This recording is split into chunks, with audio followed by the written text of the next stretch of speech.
Baik, 5 cara menaikkan keuntungan usaha. Artinya awalnya saya sebetulnya kepingin 5 cara ini saya tambahkan 1. Cuma saya mikir-mikir lagi, nanti teman-teman tambah puyeng, ya. Kalau saya tambahkan retention, ya sebetulnya saya mau masukkan, ya ini menjadi tambahan calon pelanggan, ya nilai konversi sama nilai retensi baru jadi pelanggan. Karena kalau nggak ada retensinya, itu datanya nanti ini akan ngaconya, itu ngaco di bagian acquisition cost vs ya payback period atau lifetime value. Nanti ngaconya di situ tuh. Ya baik, nggak apa-apa. Saya buat tetap 5 cara menaikkan keuntungan usaha aja. Ya 2 tahun gitu kan retention rate itu jadi agak rumit ya sih. Oh ini retention rate. Betul. Nah baik, retention rate tadi seperti saya katakan Mas, kalau dia tidak retensi, dia referensi.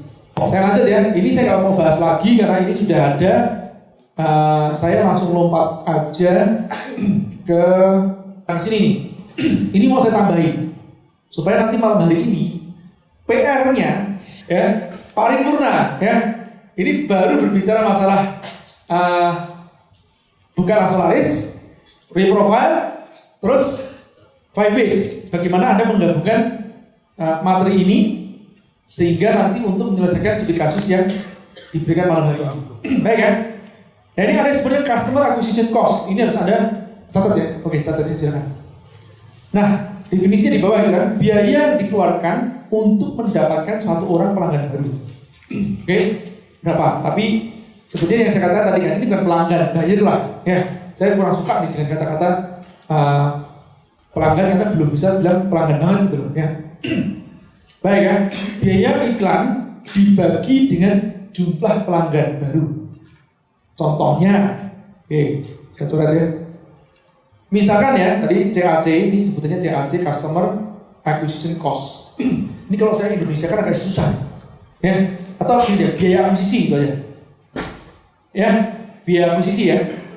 Ya, biaya akuisisi, biaya akuisisi. Pakai. Akuisisi, ya. Ya. Nah, biaya iklannya misalkan Anda keluar duit 1 juta ya, di bulan itu ya, gimana ini aja 10 juta lah ya, 10 juta kecil dan 1 juta ya, 10 juta di bulan itu ya. Ternyata closingnya ada 200 orang, berarti berapa biayanya per 1 customer? 50.000 ya. Baik, 50.000 per customer. Nah ini disebut namanya acquisition cost. Paham nggak? Paham ya? Baik, tuh. Nah, lifetime value ya, omset kali margin kali lifetime. Tapi ini saya skip duluan karena ini nggak benar-benar diperlukan pada saat sekarang. Tapi ada boleh foto aja ya. Oke, saya biasanya jarang menggunakan lifetime value sih. Saya lebih juga menggunakan payback period. Soalnya lifetime value ini kayak kapitalis banget deh. Seorang itu dihitung dia akan bisa menguntungkan kita sampai berapa banyak gitu loh. Ya, kayak semacam gitu loh. Saya hitungnya lebih suka yang pakai payback. Jadi lifetime value ini sebenarnya ada kebalikan sama paybacknya. Kalau ini jangka waktu seseorang menjadi pelanggan dalam berapa bulan. Kalau bisa kan seterusnya kan gitu loh. Ngerti nggak? Oke, saya lanjutkan ya. Nah, saya lebih suka pendekatan ini. Ini lebih masuk akal, ya. Payback period atau angka pengembalian modal. Ini yang sering kali teman-teman ngomong ROI, ya. ROI sama payback period itu sebenarnya bolak-balik, ya. Kalau ROI bentuknya persentasi, kalau payback period bentuknya adalah bulan atau tahun. Paham nggak, teman-teman? Tingkat pengembalian modal, jangka waktu pengembalian investasi untuk mendapatkan seorang pelanggan. Ngerti ya? Contoh tadi kan, berarti kan CAC-nya kan ini nih, ya kan? Jadi payback period. Ini yang seringkali orang bilang BEP loh, ya itu sebenarnya payback. Ya, ini sama dengan CAC, berarti kan 50.000, ya dibagi, oke? Nah omsetnya dikali margin, artinya keuntungan kotor, paham ya? Lanjut. Kapasitas produksi, nah ini nanti ada yang pakai nih. Oke, Lupakan yang tadi itu nggak dipakai sekarang, yang ini ada yang dipakai nih. Ya, baik, yang tadi dipakai di tempat yang lainnya. Lanjut ya. Kapasitas produksi, ada orang uangkan buat apa itu? Teh tarik. Oke. Nah, dia satu hari bisa membuat berapa teh tarik, paham ya? Atau 1 jam dia bisa memproduksi berapa teh tarik, ngerti ya? Lanjut ya, tetap ini. Saya kasih visualnya aja ya teman-teman ya. Nah, kita punya suatu proses nih, misalnya apa? Buat nasi goreng. Oke? Nah, saya sekali produksi nasi goreng, catat ya, nanti teman-teman bantu hitung ya. Saya produksi nasi goreng, sekali buat nasi goreng, saya membutuhkan waktu 5 menit. Terus gampang-gampang gitu. Oke, ya, ada bumbu-bumbu yang setengah raciknya sudah saya sediakan duluan. Makanya nanti juga teman-teman harus tahu, bumbu setengah racik itu untuk mengurangi cycle time. Supaya kapasitas produksinya bisa naik. Simpelnya begitu, oke? Nah, 5 menit saya selesai. Oke? Artinya, per jam saya berapa banyak bisa produksi? 12 kan? Ya, baik. 12 per jam. Kalau saya bukanya 10 jam dikurangi waktu istirahat 2 jam. Atau kalau rumah makan gak ada istirahat dong ya. Karena kan gantian shift kan. Iya, 10 jam Anda kerja. Nah, 10 jam ya. Non-stop gitu saya buka. Berarti berapa banyak? 120 porsi. Itu 120 porsi kapasitas produksinya sehari. Paham nggak? Apa? Dengan 1 pegawai. Ya.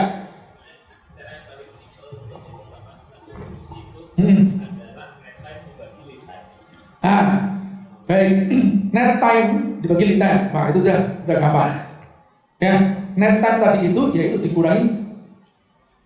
Ya, kalau mungkin sebenarnya ada yang sebelumnya lead time, tapi kalau dalam produksi mungkin sebenarnya cycle time masih lebih tepat. Kalau lead time kan termasuk sama pengiriman kan, ya. Nah, cycle time, ya termasuk jeda tuh. Makanya net time dibagi lead time, terus itu pas. Ini orang produksi ya berarti ya. Kalau saya pakai nalar, ya lanjut ya teman-teman ya. Ya. Kalau itu kan tadi kalau satu kayak nasi goreng kan 1 orang langsung menjadi 1. Iya. Kalau misalkan produksi itu dibagi 2, jadi misalkan ada kalau misalkan persiapan sama apa?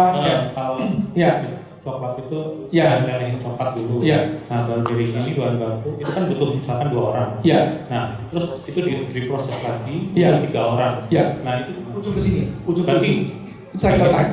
Dihitungnya per 5 orang itu. Iya, per 5 orang. Cycle time-nya untuk menjadi 1 produk.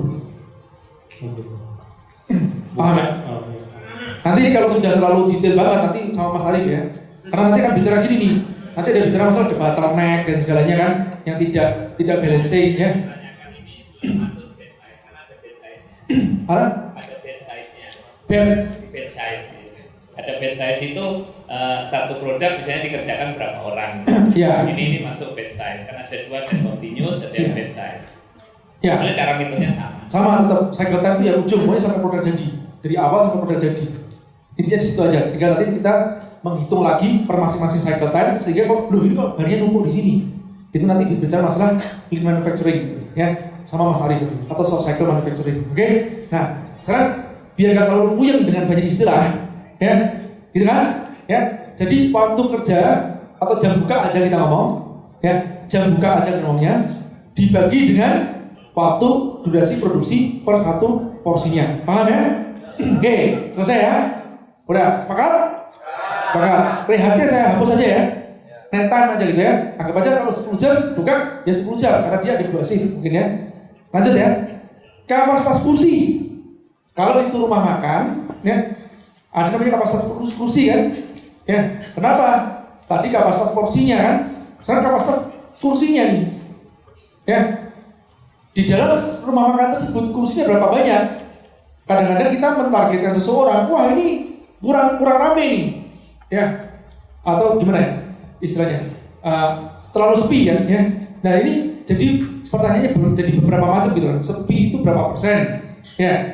Terus apakah balance antara produksi dengan kapasitas kursinya, itu nanti harus dihitung, paham ya? Oke, kapasitas kursi itu intinya adalah jumlah kursi gitu aja. Jumlah kursi artinya kemampuan dia menampung customer setiap jamnya atau setiap harinya. Tapi kalau buka 10 hari, 10 jam, ya, 10 jam, rata-rata orang makan adalah 1 jam misalkan, ya. Nah artinya ini dikalikan lagi kursinya, jumlah kursinya misalkan 20 kursi, ya, kursi. Artinya kapasitas penampungan dia di rumah makan tersebut yang makan di situ, ya, adalah 200 orang. 200 porsi. Ini porsi nih maksudnya. Ya. Karena dikalikan 1 jam. Oke.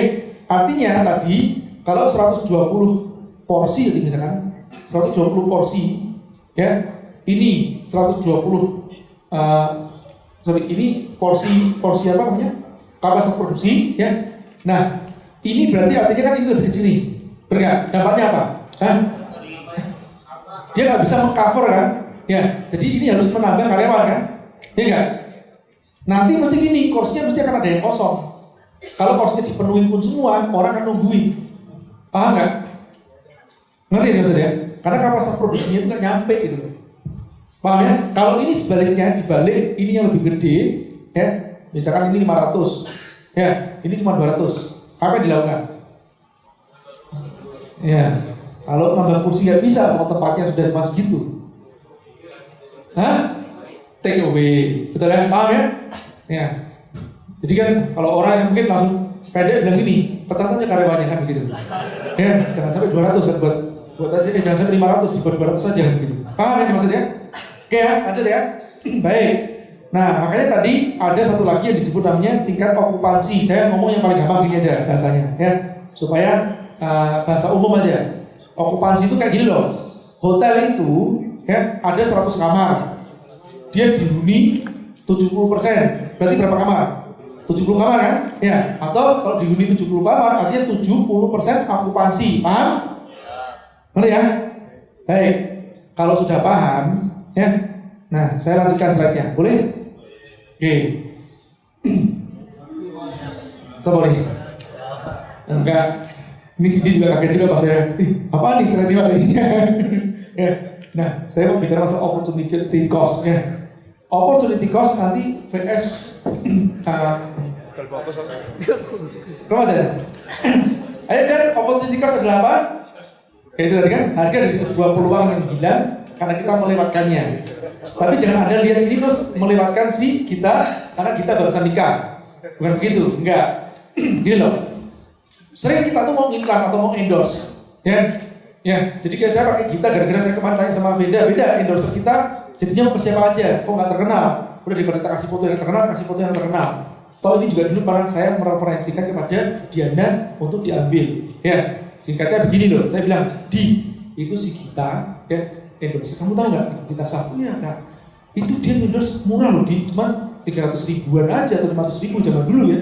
Zaman dulu, wah ambil tuh ya, nggak usah mikir panjang. Nanti menghasilkan atau enggak juga, ngerti ya? Nah, jadi intinya apa? Kalau bicara masalah opportunity cost nanti ini, kita cuma mikir risk and benefit gitu aja. Ya, daripada tak lewatkan, aku bayar 500 ribu, kemungkinannya rugi atau untung kan begitu ya? Nah, kalau rugi pun aku bisa ngukur. Ya, tapi kalau aku tidak bayar 500 ribu itu, aku terlewat. Ngerti ya? Ya. Baik, teman-teman gini, contoh yang lain nih.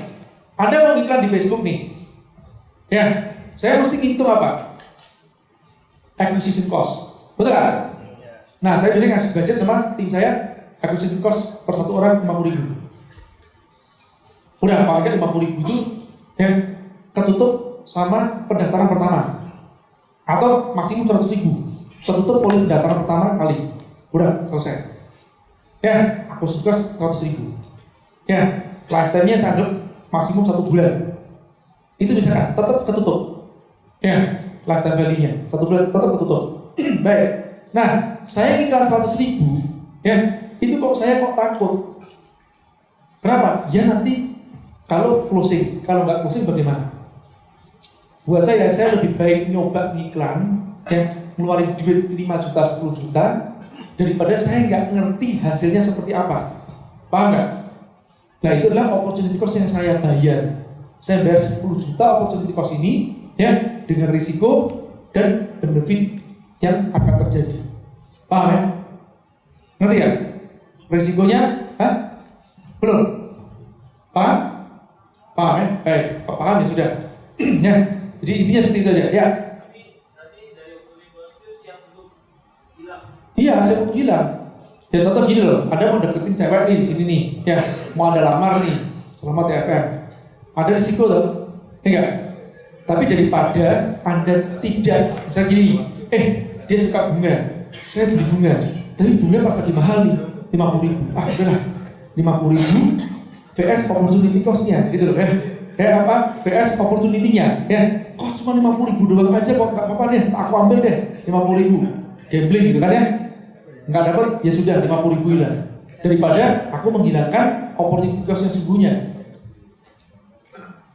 Paham nggak? Ya, simpelnya begitu aja. Oke, baik ya. Lanjut. Nah, sekarang acquisition cost vs opportunity cost. Ini yang sering kejadian seperti itu. Ya, kita seringkali menunggu sampai sempurna, ya, nggak mau mencoba. Ya. Sekarang pilihan kita menunggu sampai sempurna atau coba dengan risiko kerugian yang terukur. Oke? Nah, tapi juga ada kemungkinan untung juga. Benar nggak? Paham yang maksud nggak? Paham. Silakan pertanyaan sebelum nanti ada dikasih tugas. Begitu ada dikasih tugas, nggak bisa tanya lagi ya. Ya, silakan Mas Ata. Terima kasih Mas. Iya. Tadi menanggapi CAC Mas. Iya. CAC itu kalau tadi kan cuma biaya iklan ya. Padahal kita keluarin bahan yang lain juga. Iya. Kayak tim sekarang malah bahkan tim sales itu bisa jadi variable cost gitu. Iya, betul. Nah itu gimana Mas? Ya, ada yang menghitung sampai sedetail itu Mas. Cuman kalau saya gambarkan di sini menghitung sampai sedetail itu, nanti teman-teman malah puyeng. Dan makanya saya hitungnya begini Mas. Hitungnya gambarnya gini aja Mas. Contoh nih ya, di bisnis itu, ya kan teman-teman kalau gabung UB Pro kan bayar biaya 100.000 nih aktivasi. Ini contoh aja ya, paling gampang ya. Bayar 100.000 biaya aktivasi. Plus 100.000 di bulan pertama, 1 bulan. Atau biaya per bulannya ini 100.000. Kalau ini kan biaya aktivasi cuma 1 kali nih, 1 kali aja. Ya. Nah ini kan 100.000-nya per bulan. Oke, saya biasanya budgetin ini aja Mas. Ini saya pakai buat CAC. Oke?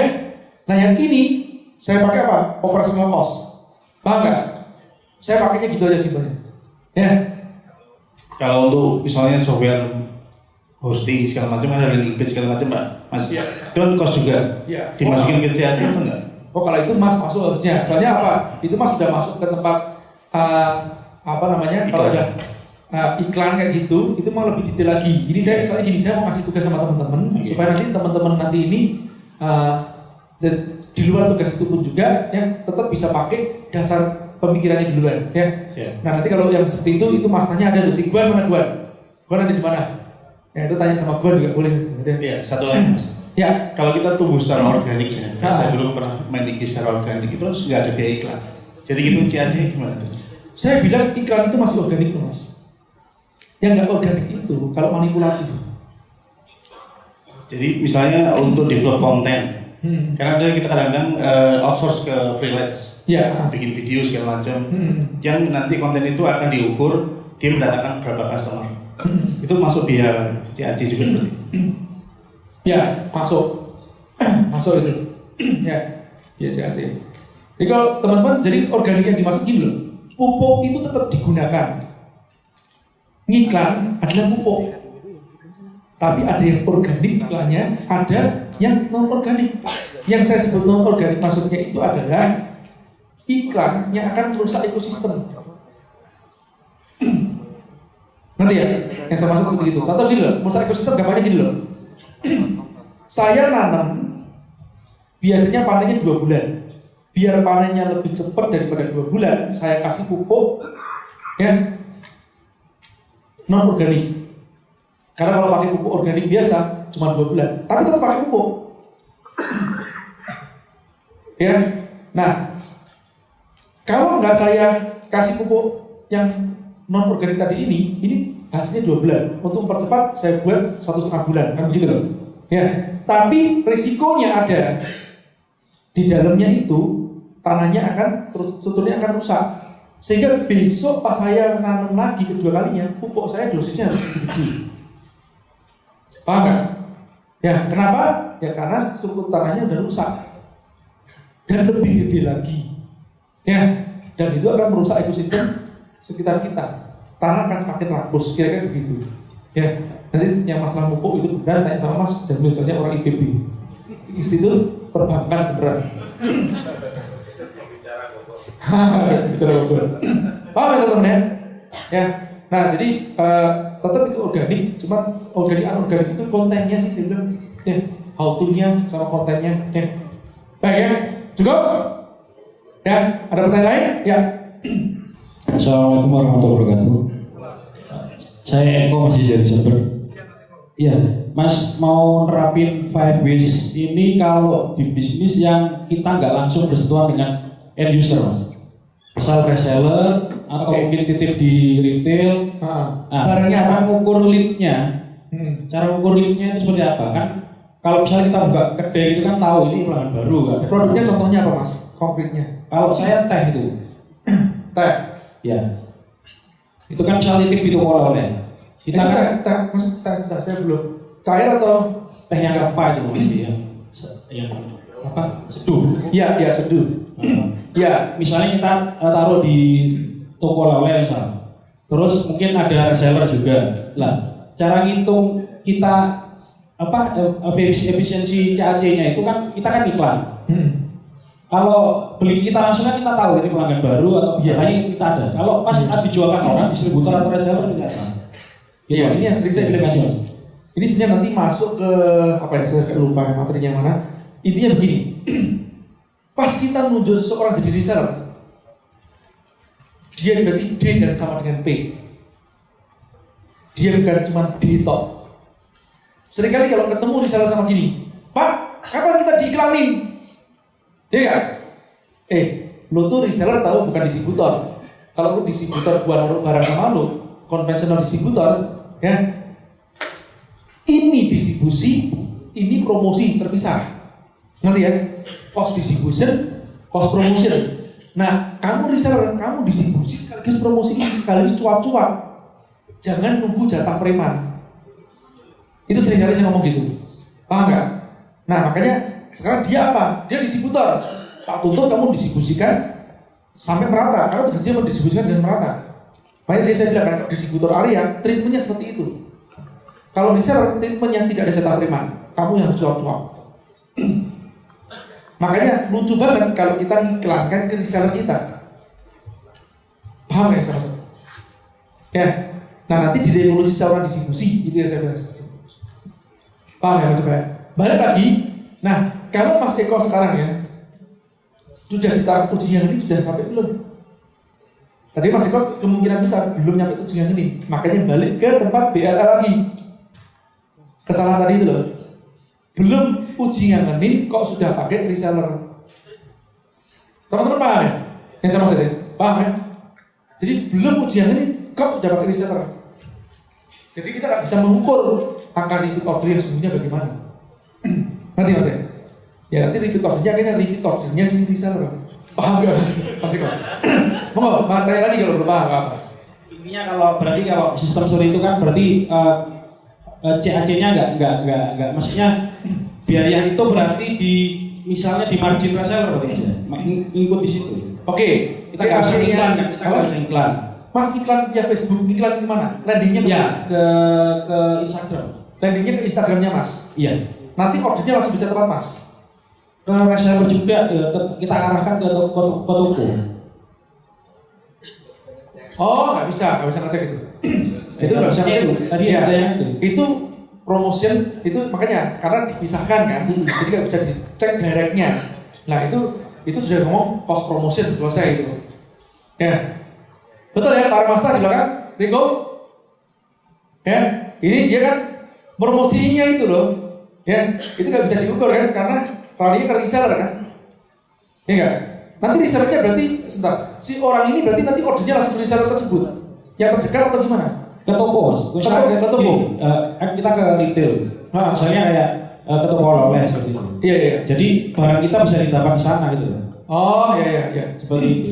Kalau seperti itu sih, menurut saya ya ini juga nanti harus cek juga di angka repeat ordernya juga. Itu paling gampang yaitu keseluruhan budget iklannya berapa, per bulan dapatnya berapa, selesai. General. Iya.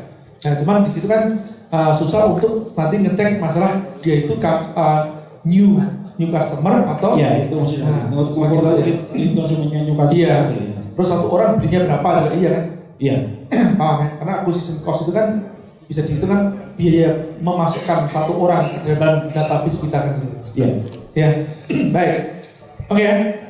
Cukup ya? Oke, terima kasih.